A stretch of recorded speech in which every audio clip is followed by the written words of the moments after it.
வணக்கம். ஜெம் செய்திகளை வழங்குவதற்காக நான் உங்கள் ஜெனிஷா அகஸ்டின். இந்திய நேரப்படி மதியம் 1:30 மணி செய்திகள். முதலில் ஜெம் தலைப்பு செய்திகளை காணலாம். டெல்லி ஐஐடியில் மாணவர்களுக்கு பட்டங்களையும் விருதுகளையும் வழங்கினார் பிரதமர் மோடி.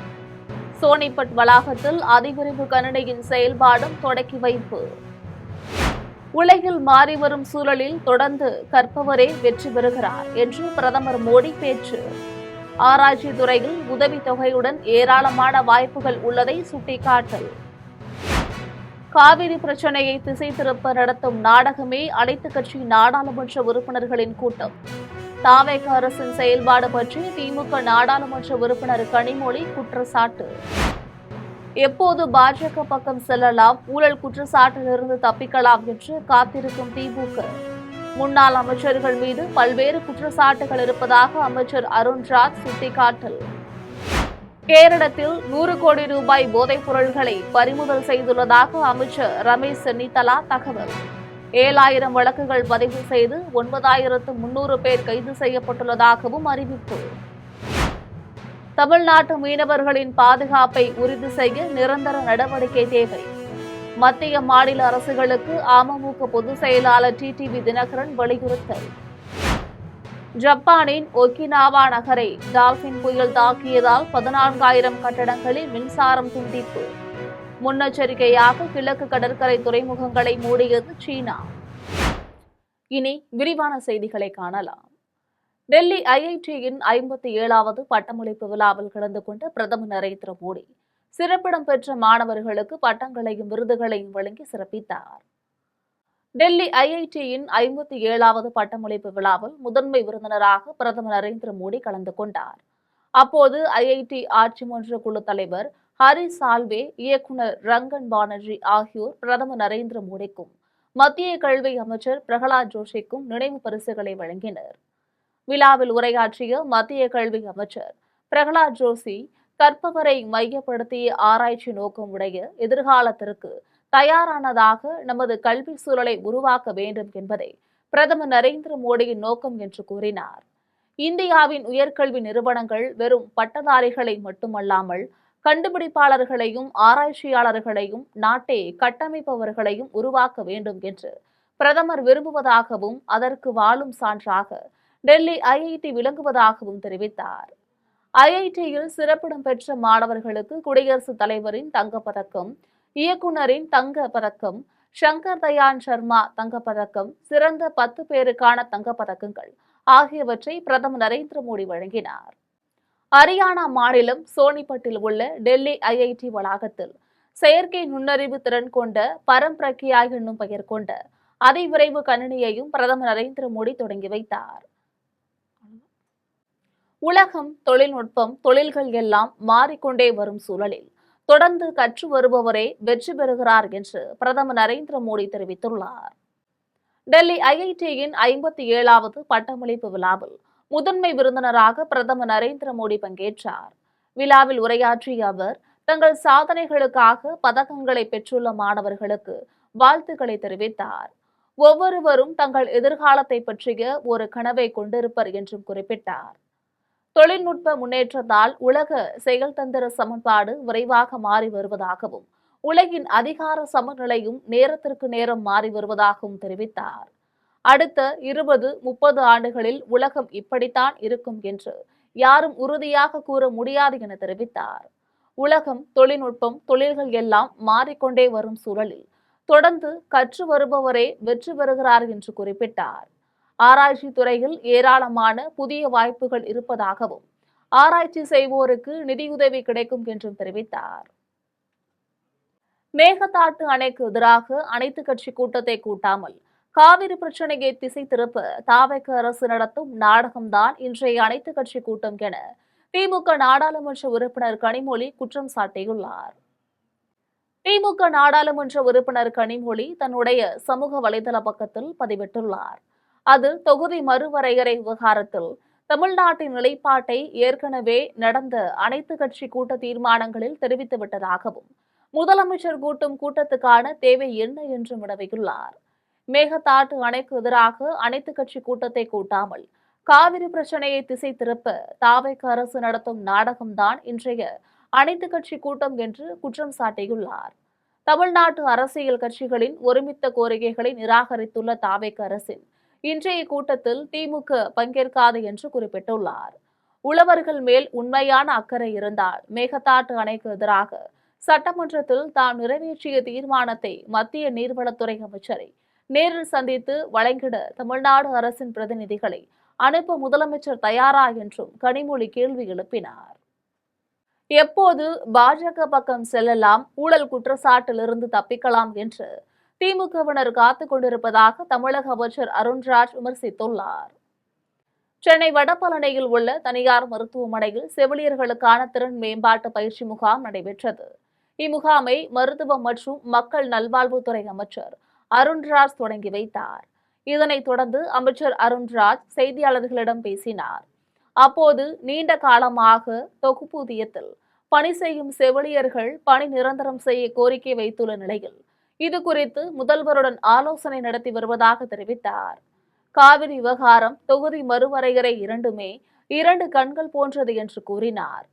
பல்வேறு காரணங்களால் மத்திய அரசோடு திமுக பணிந்து சென்றிருப்பதாகவும் ஒவ்வொரு அமைச்சர் மீதும் பல்வேறு குற்றச்சாட்டுகள் இருப்பதாகவும் தெரிவித்தார். இதன் காரணமாக எப்போது பாஜக பக்கம் செல்லலாம், ஊழல் குற்றச்சாட்டிலிருந்து தப்பிக்கலாம் என்று திமுகவினர் காத்துக் கொண்டிருப்பதாக தெரிவித்துள்ளார். சென்னையின் வளர்ச்சிக்காக கடந்த 60 ஆண்டுகளில் எந்தவித திட்டமிடலும் இல்லை என்றும் பல்வேறு நீர்நிலைகளில் வீடு கட்டுவதற்கு அனுமதி வழங்கப்பட்டுள்ளது என்றும் அமைச்சர் அருண்ராஜ் குற்றம் சாட்டியுள்ளார். அதாவது தீவிர சிகிச்சை பிரிவுக்கான ஒரு திறன் மேம்பாட்டு பயிற்சியை இன்னைக்கு துவக்கி வச்சோம்.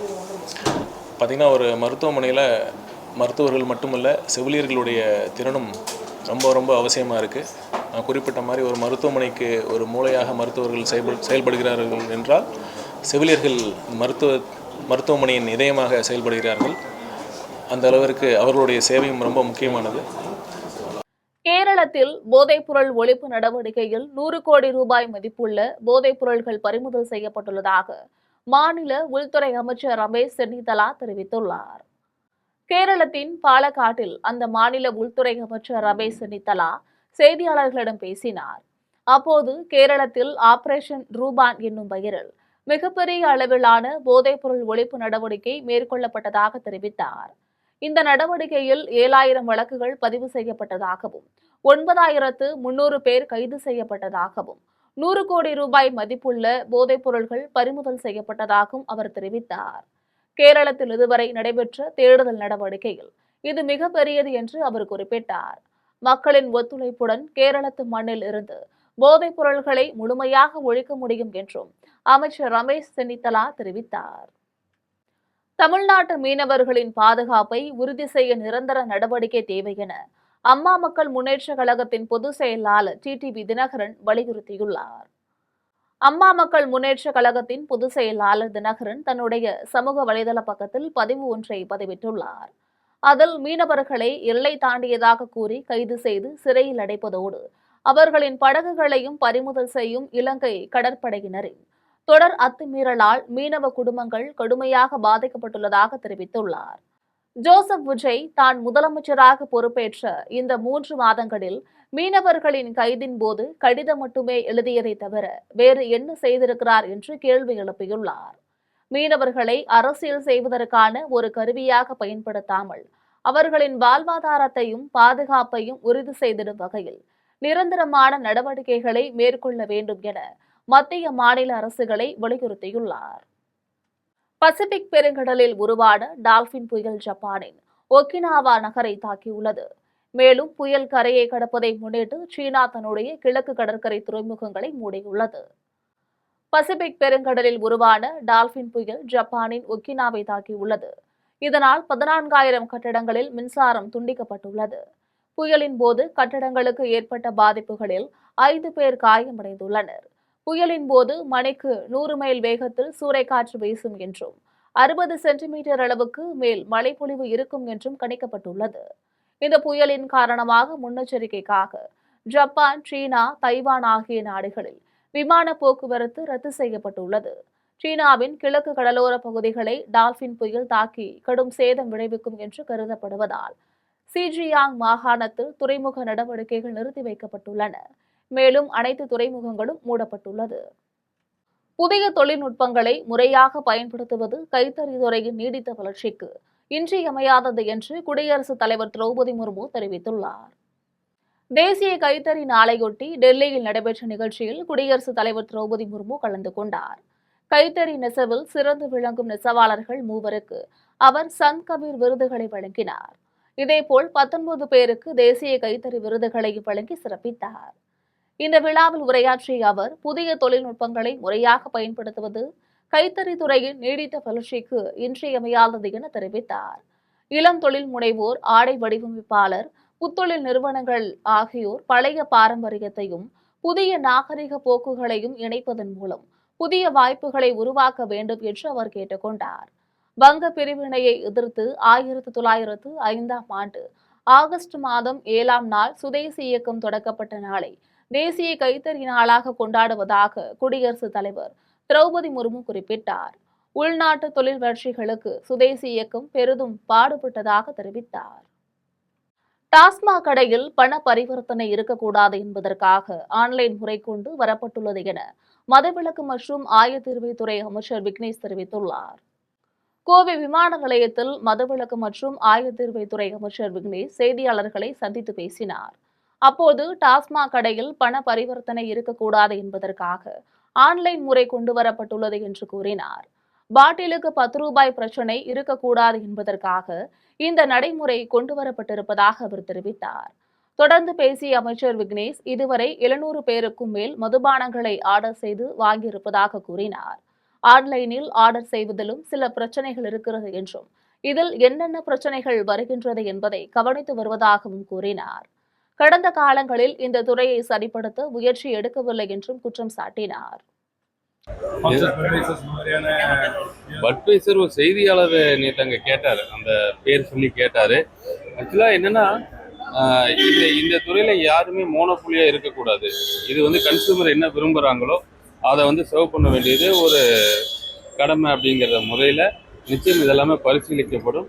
ஸ்டெப் பை ஸ்டெப்பாக பார்த்து. என்ன கேட்டீங்க? போஸ்டர்ஸ் புதுசாக கேட்டாங்க. தமிழகத்தில் அனைத்துக் கட்சி கூட்டத்தை நடத்தி ஒருமித்த முடிவை எடுக்க வேண்டும் என பாமக தலைவர் அன்புமணி வலியுறுத்தியுள்ளார். சென்னை விமான நிலையத்தில் பாமக தலைவர் அன்புமணி செய்தியாளர்களை சந்தித்து பேசினார். அப்போது கடந்த 50 நாட்களாக மேகதாது காவிரி பிரச்சினை குறித்து பல்வேறு வழிகளில் வலியுறுத்தியும் அனைத்துக் கட்சி கூட்டம் நடத்தப்படவில்லை என்று குற்றம் சாட்டினார்.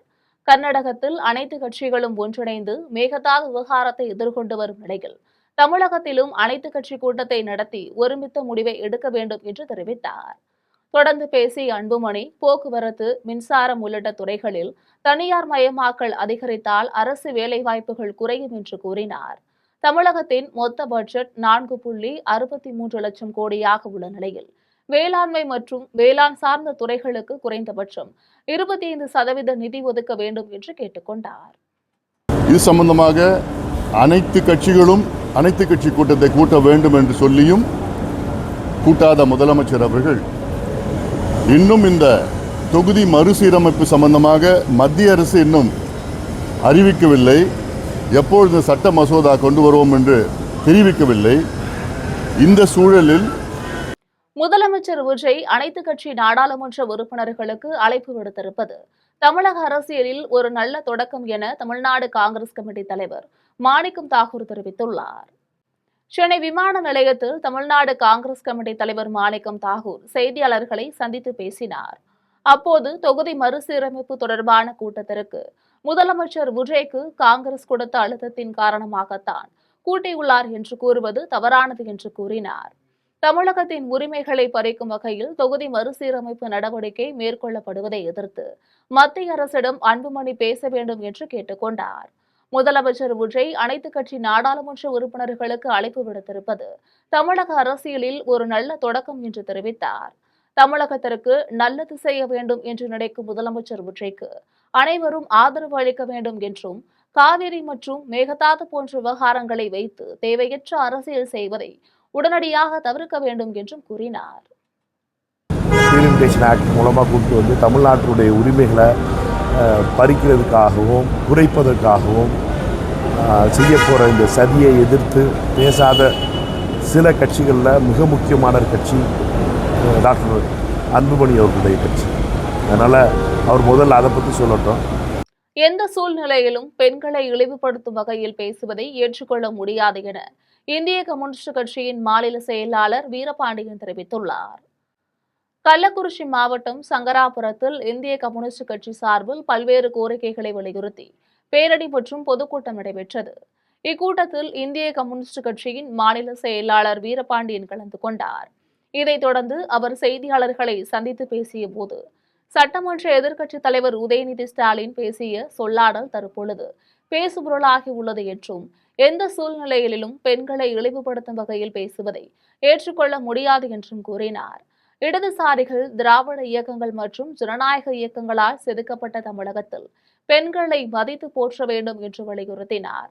தமிழகத்திற்கு மத்திய அரசு போதுமான நிதியை வழங்க வேண்டும் என்றும், அதேபோல ஆட்சியில் உள்ளவர்கள் தேர்தல் நேரத்தில் அளித்த வாக்குறுதிகளை நிறைவேற்ற வேண்டும் என்றும் கேட்டுக்கொண்டார். மேகதாது விவகாரத்தில் எதிர்க்கட்சிகளின் கருத்துக்களை அறிந்து கொள்வதற்காக அனைத்துக் கட்சி கூட்டத்தை கூட்ட வேண்டும் என்று கூறினார். போரூரில் உள்ள தனியார் மருத்துவக் கல்லூரிகள் மருத்துவர்கள் மற்றும் சுகாதார பணியாளர்களுக்கு எதிரான வன்முறை குறித்து விழிப்புணர்வு கருத்தரங்கம் நடைபெற்றது.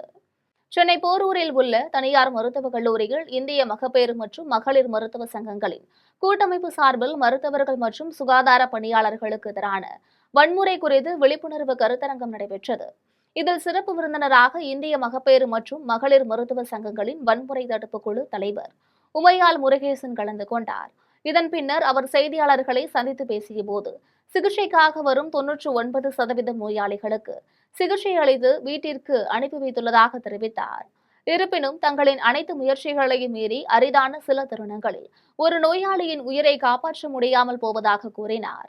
இத்தகைய துரதிருஷ்டவசமான சூழ்நிலைகள் நிகழும் பொழுது பொதுமக்கள் மருத்துவர்களையும் மருத்துவமனை ஊழியர்களையும் துன்புறுத்தும் எதிர்வினை மிகவும் மனவேதனை அளிப்பதாக தெரிவித்தார். இதுதான் நாங்க சரி, இது இந்த மாதிரி நடக்கிறது நம்மளுடைய மக்களுடைய சுகாதாரத்துக்கே இது எதிராக போறதுக்கு வாய்ப்புகள் இருக்கு. ஏன்னா தமிழ்நாட்டுல நீங்க பாத்தீங்கன்னா ஒரு 25 வருஷத்துக்கு முன்னாடி 1,00,000 தாய்மார்கள்ல கிட்டத்தட்ட 500 தாய்மார்கள் இறந்து போவாங்க. நடனம் என்பது கலையை தாண்டி தற்பொழுது இளம் தலைமுறையினருக்கு வேலைவாய்ப்பை வழங்கும் விளையாட்டு கலையாக மாறியிருப்பதாக டான்ஸ் ஸ்போர்ட்ஸ் சங்க நிர்வாகிகள் தெரிவித்துள்ளனர். கோவை மாவட்ட டான்ஸ் ஸ்போர்ட் அசோசியேஷன் மற்றும் Tamil Nadu all dance sport association சார்பில் தேசிய அளவிலான டான்ஸ் ஸ்போர்ட் சாம்பியன்ஷிப் போட்டி கோவையில் வரும் அக்டோபர் மாதம் நடைபெறவுள்ளது. இதனை முன்னிட்டு சோமையாம்பாளையத்தில் டான்ஸ் ஸ்போர்ட்ஸ் சங்க நிர்வாகிகள் சாதனா, தீபன் வெங்கட்குமார் ஆகியோர் செய்தியாளர்களை சந்தித்து பேசினர். அப்போது நடனம் என்பது கலையை தாண்டி தற்போது இளம் தலைமுறையினருக்கு வேலைவாய்ப்பை வழங்கும் விளையாட்டு கலையாக மாறியிருப்பதாக தெரிவித்தனர். இதில் டான்ஸ் ஸ்போர்ட்ஸ் சாம்பியன்ஷிப் போட்டியில் தேர்வு செய்யப்படுபவர்கள் தேசிய போட்டியில் பங்கேற்கும் வாய்ப்பை பெறுவார்கள் என்று தெரிவித்தனர். இது ஒலிம்பிக்ல ஆட் ஆயிருக்கு டான்ஸ். இப்போ 2024 பாரிஸ்ல டான்ஸ் ஒலிம்பிக்ஸ்ல ஆட் ஆயிருக்கு. ஸோ இது ஒரு நல்ல ஆப்பர்ச்சுனிட்டியா இருக்கும். Like if you come and participate then it will be very good. Salem அருகே சட்டவிரோத ஸ்கேன் மையம் நடத்திய இருவரை தனிப்படை காவல்துறையினர் கைது செய்தனர். சேலம் மாவட்டம் முத்துநாயக்கன்பட்டி பகுதியில் ரகசியமாக ஸ்கேன் மையம் செயல்படுவதாக ரகசிய தகவல் கிடைத்தது. தொடர்ந்து சம்பவ இடத்திற்கு வந்த சேலம் மாவட்ட மருத்துவ குழுவினர் ஆய்வு மேற்கொண்டனர். அப்போது அதே பகுதியை சேர்ந்த மேதா பிரதீப் தாஸ் மற்றும் ரவிக்குமார் ஆகிய இருவரை தனிப்படை காவல்துறையினர் கைது செய்து சிறையில் அடைத்தனர். இதையடுத்து அதிகாரிகளை தாக்கிவிட்டு தப்பியோடிய 7 பேரை தீவிரமாக போலீசார் தேடி வருகின்றனர். கோவையில் உள்ள தனியார் கல்லூரியில் தகவல் தொழில்நுட்ப கருத்தரங்கம் கல்லூரி முதல்வர் கீதா தலைமையில் நடைபெற்றது. கோவையில் உள்ள தனியார் கல்லூரியில் தகவல் தொழில்நுட்ப கருத்தரங்கம் நடைபெற்றது. இந்நிகழ்வில் கல்லூரி முதல்வர் கீதா தலைமை தாங்கி உரையாற்றினார். அப்போது வணிகவியல் கல்வியுடன் செயற்கை நுண்ணறிவு மற்றும் நிதி தொழில்நுட்பங்களை ஒருங்கிணைப்பதன் அவசியத்தை வலியுறுத்தினார். இதில் தனியார் கல்லூரி தலைவர் மதிப்பூரணி, முன்னணி தொழில் நிறுவனங்களை சேர்ந்த வல்லுநர்களான வித்யாசரத், தரணி, ஈஸ்வரன் உள்ளிட்ட ஏராளமானோர் கலந்து கொண்டனர். கன்னியாகுமரி அருகே கடைகளில் பதுக்கி வைக்கப்பட்டிருந்த தமிழ்நாடு அரசால் தடை செய்யப்பட்ட புகையிலையை விற்ற கடைகளுக்கு உணவு பாதுகாப்பு அலுவலர்கள் அபராதம் விதித்துள்ளனர். கன்னியாகுமரி மாவட்டம் குலசேகரன்புதூர், அழகனாபுரம், வெள்ளமடம் உள்ளிட்ட பகுதிகளில் உள்ள கடைகளை உணவு பாதுகாப்பு அலுவலர்கள் சங்கரநாராயணன், சக்தி முருகன், ரவி பிரவீன், ரகு ஆகியோர் இணைந்து ஆய்வு மேற்கொண்டனர். அப்போது 6 கடைகளில் பதுக்கி வைக்கப்பட்டிருந்த தமிழ்நாடு அரசால் தடை செய்யப்பட்ட புகையிலை, கூலிப் மற்றும் மெல்லும் புகையிலை பாக்கெட்டுகளை பறிமுதல் செய்தனர். குலசேகரன்புதூரில் ஒரு கடையில் 2வது முறையாக 10 கிலோ புகையிலை பாக்கெட்டுகள் பிடிபட்டதால் 50,000 ரூபாய் அபராதம் விதித்தனர். இதுபோன்ற தடை செய்யப்பட்ட புகையிலை கடைகளில் விற்றால் உடனடியாக பொதுமக்கள் புகார் தெரிவிக்கலாம் என கன்னியாகுமரி மாவட்ட உணவு பாதுகாப்பு துறையின் சார்பில் தகவல்கள் தெரிவிக்கப்பட்டுள்ளது. கன்னியாகுமரி அருகே வைக்கோல் ஏற்றி சென்ற மினி டெம்போ மீது மின்கம்பி உரசி ஏற்பட்ட தீ விபத்தில் ஓட்டுநர் படுகாயமடைந்தார். கன்னியாகுமரி மாவட்டம் களியக்காவலை அருகே வைக்கோல் ஏற்றி வந்த மினி டெம்போ சாலையின் குறுக்கே கடந்து சென்றபோது மின்கம்பி உரசி திடீரென்று தீப்பற்றி எரிய தொடங்கியது. இதனால் ஓட்டுநர் பதற்றம் அடைந்து எதிர்பாராத விதமாக அருகில் உள்ள மின்கம்பத்தில் மோதி வாகனம் விபத்திற்குள்ளானது. தகவல் அறிந்து வந்த குளித்துறை தீயணைப்பு துறையினர் தீயை கட்டுக்குள் கொண்டு வந்தனர். இதில் வாகனம் முற்றிலுமாக எரிந்து சேதமடைந்தது. இந்த விபத்தில் தீக்காயம் ஏற்பட்ட ஓட்டுநரை காவல்துறையினர் மீட்டு குளித்துறை அரசு மருத்துவமனையில் சிகிச்சைக்காக அனுப்பி வைத்தனர். தரங்கம்பாடி அருகே தான்தோன்றீஸ்வரர் ஆலயத்தில் திருவிளக்கு பூஜை மிக சிறப்பாக நடைபெற்றது. மயிலாடுதுறை மாவட்டம் ஆக்கூர் கிராமத்தில் உள்ள தான்தோன்றீஸ்வரர் கோவிலில் ஆடி மாத வெள்ளிக்கிழமையை முன்னிட்டு திருவிளக்கு பூஜை நடைபெற்றது. இதில் பெண்கள் திருவிளக்குகள் வைத்து உலக நன்மை வேண்டியும் தோஷங்கள் நீங்கிடவும் லட்சுமி கடாட்சத்துடன் குடும்பத்தினர் மகிழ்ச்சியுடன் வாழ வேண்டி திருவிளக்கிற்கு பூஜைகள் செய்து வழிபாடு செய்தனர். இந்நிகழ்வில் ஏராளமான பெண்கள் கலந்து கொண்டு சாமி தரிசனம் செய்தனர். காரைக்கால் அருகே சக்தி மாரியம்மன் ஆலய தீமிதி திருவிழா பூச்சொரிதல் உற்சவம் மிக சிறப்பாக நடைபெற்றது. புதுச்சேரி மாநிலம் திருநள்ளார் அருகே பேட்டை கிராமத்தில் சக்தி மாரியம்மன் ஆலயத்தின் தீமிதி திருவிழாவினை முன்னிட்டு பூச்சொரிதல் உற்சவம் நடைபெற்றது. இதில் 500க்கும் மேற்பட்ட பெண்கள் பல வண்ண பூக்கள் கொண்ட தட்டுக்களுடன் முக்கிய வீதிகள் வழியாக வலம் வந்து ஆலயம் வந்தடைந்தனர்.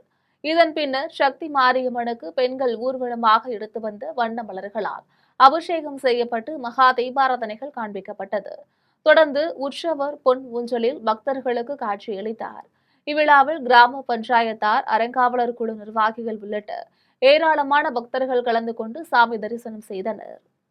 கோவை கொடிசியா வளாகத்தில் கிரெடாய் அமைப்பு சார்பில் வீட்டுமனை கண்காட்சி தொடங்கியுள்ளது. கோவையில் கிரெடாய் அமைப்பின் சார்பில் கொடிசியா வளாகத்தில் 3 நாள் வீட்டுமனை கண்காட்சிக்கு ஏற்பாடு செய்யப்பட்டுள்ளது. இதில் முன்னணி கட்டுமான நிறுவனங்களும் வங்கிகளும் நவீன அரங்குகளை அமைத்து தங்களது வீட்டு வசதி மற்றும் நிலத்திட்டங்களை காட்சிப்படுத்தியுள்ளன. அடிப்படை வசதிகளுடன் கூடிய வீட்டுமனைகள், வாஸ்து அம்சங்களுடன் வடிவமைக்கப்பட்ட அடுக்குமாடி குடியிருப்புகள், தனி வீடுகள், பிரீமியம் குடியிருப்புகள், பாதுகாப்பு வசதிகளுடன் கூடிய குடியிருப்பு வளாகங்கள், முதியோருக்கான குடியிருப்புகள் உள்ளிட்டவை விற்பனைக்கு வைக்கப்பட்டுள்ளன.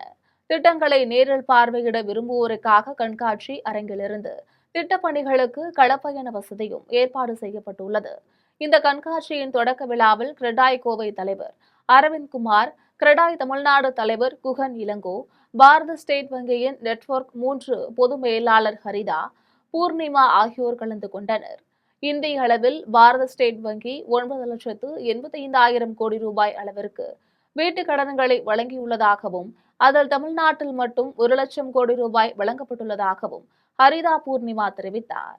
கண்காட்சி தலைவர் கார்த்திக் குமார், கிரெடாய் துணைத் தலைவர் ராஜீவ் ராமசாமி ஆகியோரும் தொடக்க விழாவில் கலந்து கொண்டனர். கோவை PSG மருத்துவ அறிவியல் ஆராய்ச்சி நிறுவனத்தில் இந்திய அறுவை சிகிச்சை மருத்துவ வல்லுநர்கள் சங்கத்தின் மாநாடு நடைபெற்றது. மாநாட்டின் தொடக்க விழாவில் இந்திய அறுவை சிகிச்சை வல்லுநர்கள் சங்கத்தின் தேசிய தலைவர் மருத்துவர் மருது பாண்டியன் தலைமை விருந்தினராக கலந்து கொண்டார். ஜெம் மருத்துவமனை தலைவர் மருத்துவர் பழனிவேலு, தமிழ்நாடு கிளை தலைவர் ஜமீர் பாஷா, டாக்டர் ஜெயலால், சாரதா, நிர்மலா, ராஜ்குமார், வினோதினி ஆகியோர் கலந்து கொண்டனர். இதில் கோவை அரசு மருத்துவக் கல்லூரி, ESI மருத்துவமனை, கோவை அரசு மருத்துவமனை, PSG மருத்துவக் கல்லூரி ஆராய்ச்சி நிறுவனம், KMCH ஆகிய நிறுவனங்களை சேர்ந்த மருத்துவர்கள் கலந்து கொண்டனர். தமிழ்நாட்டில் நடக்கின்ற 49வது அகில இந்திய அறுவை சிகிச்சை நிபுணர் சங்க மாநாடு ஒவ்வொரு வருடமும் ஆகஸ்ட் மாதம் முதல் வாரத்தில் அல்லது 2வது வாரத்தில் இந்த மாநாடு நடைபெறும். இதனுடைய முக்கியமான நோக்கம் சென்னை சோழிங்கநல்லூர் தொகுதிக்கு உட்பட்ட வேங்கைவாசல் அரசு ஆரம்ப சுகாதார நிலையத்திற்கு தொண்டு நிறுவனங்கள் சார்பில் 2 குளிரூட்டும் எந்திரங்கள் வழங்கப்பட்டுள்ளன. சென்னை சோழிங்கநல்லூர் தொகுதிக்கு உட்பட்ட வேங்கைவாசல் அரசு ஆரம்ப சுகாதார நிலையத்தில் பேறுகாலம் பார்க்கும் அறைக்கும் மருத்துவர்களின் அறைக்கும் சரியாக காற்று வரவில்லை என தெரிவித்தனர். இதனால் வேங்கைவாசல் ஊராட்சி தலைவர் ஜெயச்சந்திரனிடம் 2 ஏசிகள் வேண்டுமென்று கோரிக்கை வைத்திருந்தனர். அதனை ஏற்று காலாப்பட்டு ராயல் ரெசிடென்சி தொண்டு நிறுவனங்களின் சார்பாக 2 ஏசிகள் மருத்துவரிடம் இன்று வழங்கப்பட்டன. இதனால் தன்னார்வ தொண்டு நிறுவனங்களுக்கும் வேங்கைவாசல் ஊராட்சி மன்ற தலைவர் ஜெயச்சந்திரனுக்கும் மருத்துவர்களும் பணியாளர்களும் நன்றிகளை தெரிவித்து வருகின்றனர். இனி வருவது திரையுலக செய்திகள்.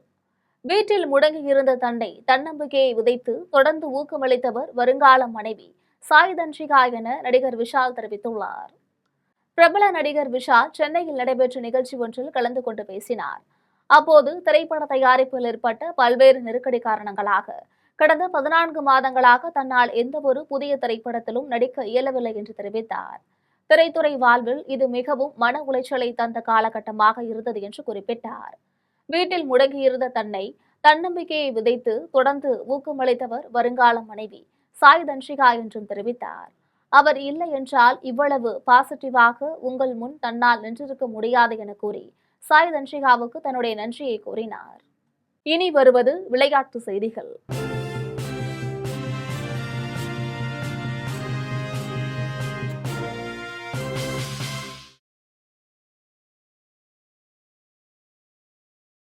நத்தத்தில் நடைபெற்ற 10வது TNPL 20 ஓவர் கிரிக்கெட் போட்டியில் திண்டுக்கல் டிராகன்ஸ் அணியை வீழ்த்தி நெல்லை ராயல் கிங்ஸ் அணி அபார வெற்றி பெற்றுள்ளது. திண்டுக்கல் மாவட்டம் நத்தத்தில் 10வது TNPL 20 ஓவர் கிரிக்கெட் போட்டியில் நெல்லை ராயல் கிங்ஸ் திண்டுக்கல் டிராகன்ஸ் அணிகள் மோதின. இதில் டாஸ் வென்ற நெல்லை ராயல் கிங்ஸ் அணி முதலில் பந்துவீச்சை தேர்வு செய்தது. இதன்படி முதலில் விளையாடிய திண்டுக்கல் அணி 7 விக்கெட்டுகள் இழப்புக்கு 170 ரன்கள் குவித்தது. இதில் அதிகபட்சமாக விமல்குமார் 63 ரன்களும் அனுராக் ராஜேஷ் 35 ரன்களும் எடுத்தனர். இதன் பின்னர் களமிறங்கிய நெல்லை அணி 17 ஓவர்கள் முடிவில் 4 விக்கெட்டுகள் இழப்புக்கு 172 ரன்கள் எடுத்து அபார வெற்றி பெற்றது. இதில் அதிகபட்சமாக குருசாமி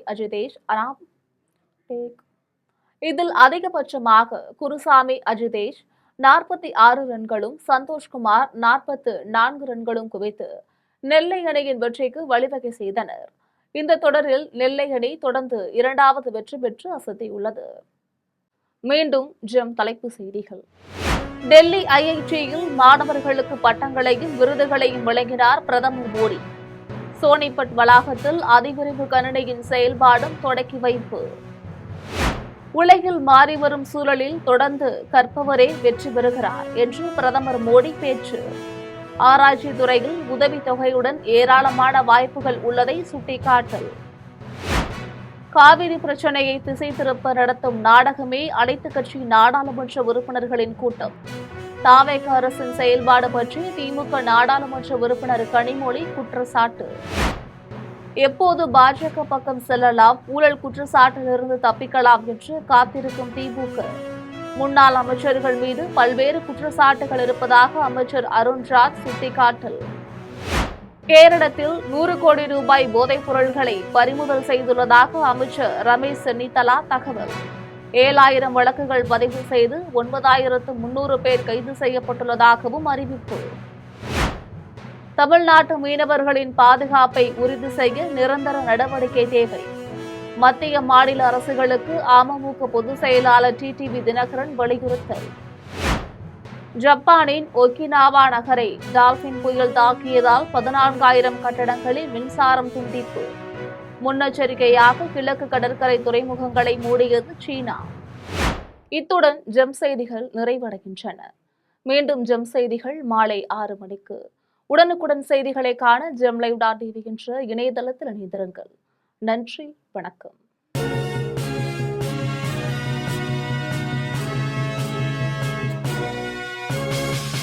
உடனுக்குடன் அப்டேட் தெரிந்து கொள்ள ஜெம் டிவி தமிழ் ஆப்பை இன்ஸ்டால் செய்யவும்.